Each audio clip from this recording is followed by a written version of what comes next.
नमस्कार दोस्तों, यीशु मसीह के नाम में आप सभी को जय यीशु एवं जय मसीह की। प्यारे दोस्तों, आप लोग कैसे हैं? मैं उम्मीद करता हूं प्रभु यीशु मसीह की दया और कृपा से आप लोग जहां कहीं भी हैं अच्छे ही होंगे। यदि आप अच्छे नहीं हैं दोस्तों, आप सभी के लिए मैं दुआ करता हूं, प्रार्थना करता हूं कि प्रभु यीशु मसीह के नाम से आप सभी लोग चंगे हो जाइए। यीशु मसीह के नाम से आप लोग अपनी परेशानियों से छुटकारा पाने के लिए अपने आप को प्रभु के हवाले कीजिए। जब तक आप यीशु मसीह के हवाले अपने आप को नहीं करते हैं, प्रभु आपके जीवन में कार्य नहीं करता है। इसलिए अपने आप को पूर्ण रीति से प्रभु यीशु मसीह के चरणों में समर्पित कर दीजिए। हे परमपिता परमेश्वर, जितने भी लोग मेरे इस वीडियो को देखकर आपके वचन को समझते हैं, आपके वचन को समझने की कोशिश करते हैं, सुनते हैं, प्रभु तो उनके जीवन में कार्य कर, उनके परिवार में कार्य कर, उनके काम धंधे पर कार्य कर। हे मेरे यीशु नासरी, मैं आपसे प्रार्थना करता हूँ, जो बुद्धि आपने मुझे प्रदान किया है अपनी प्रजा को बांटने के लिए, मैं उसे पवित्र आत्मा की अगुवाई में भली भांति बांट सकूं, और जो कोई आपके वचन को मेरे मुख से सुने, उनके जीवन में यीशु मसीह की सामर्थ, पवित्र आत्मा की अगुवाई होने पाए। प्रभु यीशु मसीह के नाम से मैं पिता परमेश्वर से यह आशीष मांगता हूँ। आमीन, आमीन। प्यारे दोस्तों, आज हम पुराने नियम में एक ऐसी भविष्यवाणी के बारे में सुनेंगे या जानेंगे जो कि नए नियम में प्रभु यीशु मसीह ने सदूकी और फरीसियों के बीच में कहा था। तो दोस्तों, आइए हम लोग पहले उस वचन को देखते हैं जिसे प्रभु ने उनके सामने में रखा था। दोस्तों, यहाँ नए नियम में इस प्रकार लिखा है, संत मत्ती का अध्याय 16 पद संख्या 4। यह दुष्ट और विधर्मी पीढ़ी एक चिन्ह मांगती है।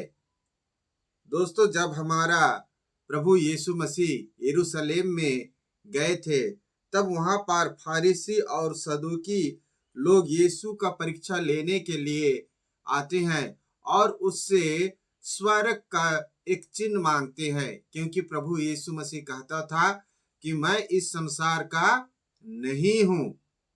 इसलिए सदूकी और फरीसी लोग प्रभु से यह जानना चाहते थे कि यदि वह स्वर्ग का है तो हमें स्वर्ग का चिन्ह जरूर देगा, जिससे हम विश्वास करेंगे कि वास्तव में ये जो यीशु नासरी है यह स्वर्ग से आया है। इसलिए वो लोग हमारे प्रभु यीशु मसीह से स्वर्ग का एक चिन्ह मांगते हैं। तब प्रभु क्या कहता है, यह दुष्ट और विधर्मी पीढ़ी एक चिन्ह मांगती है, परंतु नबी योनस के चिन्ह को छोड़कर इसे कोई और चिन्ह नहीं दिया जाएगा। प्रभु यीशु मसीह ने क्या कहा, परंतु नबी योनस के चिन्ह को छोड़कर इसे और कोई चिन्ह नहीं दिया जाएगा। प्रभु यीशु मसीह ने योना नबी का यहाँ पर उल्लेख क्यों किया?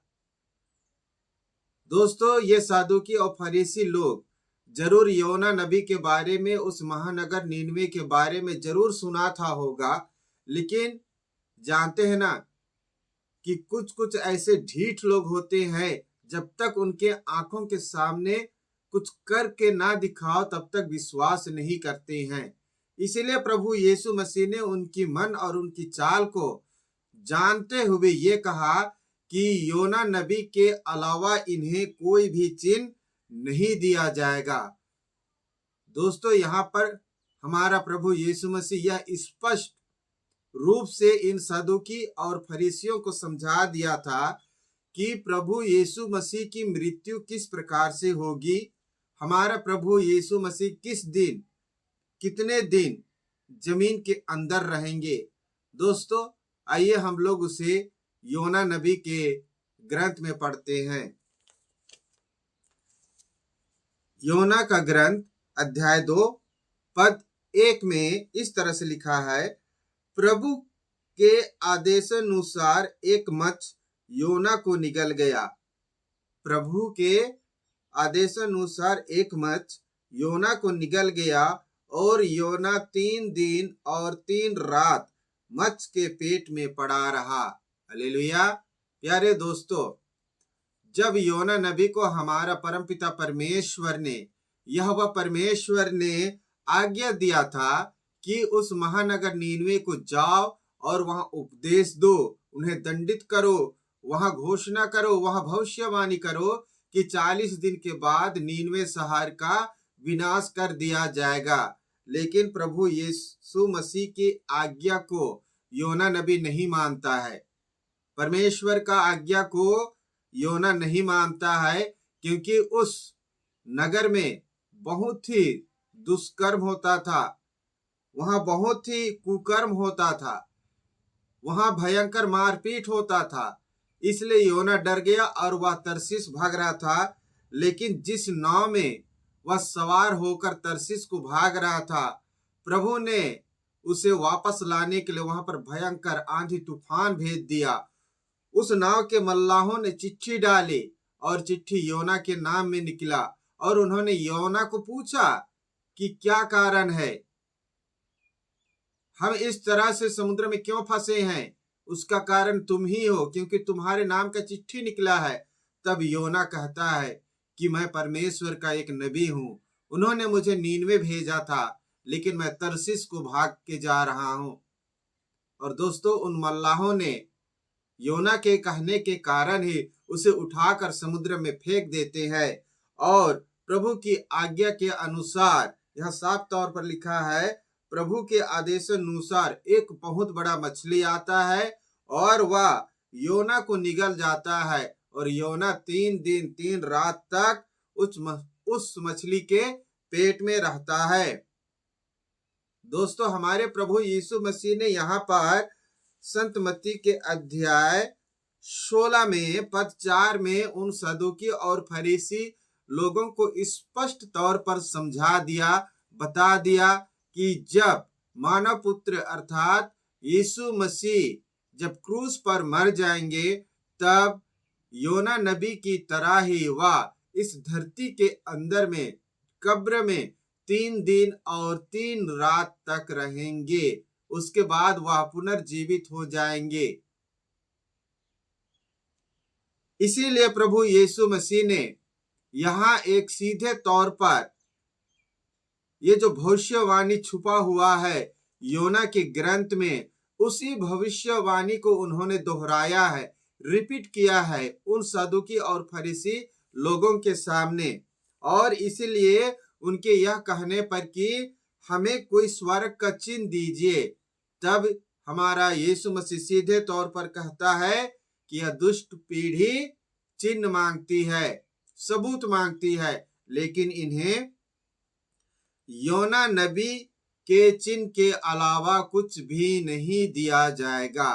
तो प्यारे दोस्तों, योना नबी का मछली के पेट में रहने का जो रहस्य है, वह हमारा प्रभु यीशु मसीह का एक मृत्यु का संकेत था।